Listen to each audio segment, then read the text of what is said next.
So I was moved to put together a talk on dishonesty and the arguments around opioids. Having been watching the pendulum swing back and forth over the last couple of decades, and as a person who's trained in both pain and addiction, I've had to throw my weight from side to side in the debate. In the early days, when it had the makings of a kind of a quasi-religious movement, it's been made to seem very sinister in retrospect, almost like certain leaders in the field may have, you know, for a bagel or an honorarium, promoted opioids and unleashed an epidemic knowingly on the American public. It's absurd. But it was a very naive movement, and it was a movement in which, you know, we walked around talking about liberating opioids, and, you know, pain will be eradicated, and we'll all walk off into the sunset happy, if not a little more constipated. And you know, and so the dishonest arguments were that addiction was not anything to be worried about. It was trivialized based on faulty data. Something I wrote in 2001, actually. That you know, it could be it was easy, just color by numbers, ask the pain score, increase the opioids. That there was no practical, not pharmacologic, notice, not a practical ceiling that you could just escalate everybody to the stratosphere, that sort of thing. And that was very damaging, particularly when prescription drug abuse started to flare up, and, you know, and clinicians and others were unprepared.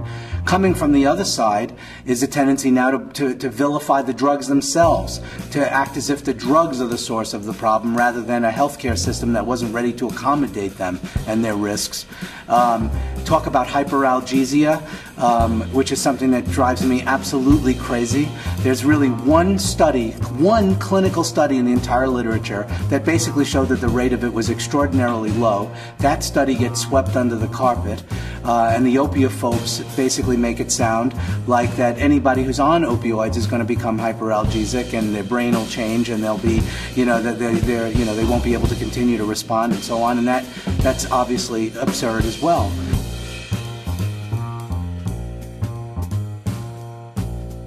And so, you know, what I'm trying to do in this talk is chastise the community a little bit for poor scholarship and bad arguments, and get back to the fact, first of all, that there's somewhere between, what, 40 and 116 million people in this country with chronic pain. The idea that any one therapy is right for everyone, or the majority of those people, or wrong for everyone, is an absurd argument, not worth having. And we need to get back to, where did we go wrong? Why did we not develop a system of delivering opioid therapy safely?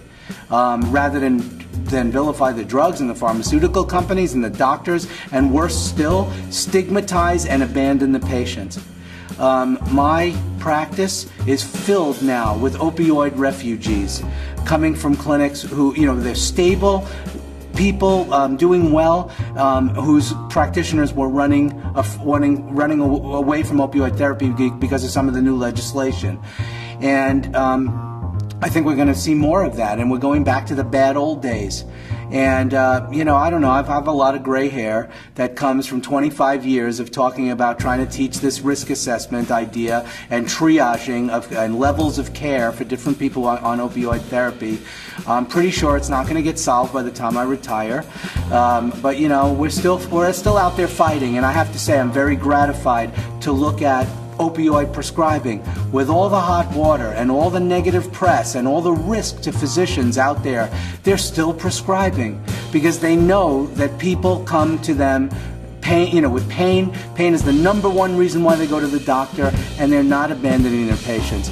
But at the same time, and I borrow, and I've used this phrase so much, I love it, but I borrowed it from Doug Gourley, that if we're going to prescribe control, we're going to be members of teams that prescribe controlled substances for pain or anxiety or anything, that we have to be talented amateurs in addiction medicine. And it's up to every one of us to get the education we need to be talented amateurs in addiction medicine so that we can treat pain and not contribute to drug abuse and diversion.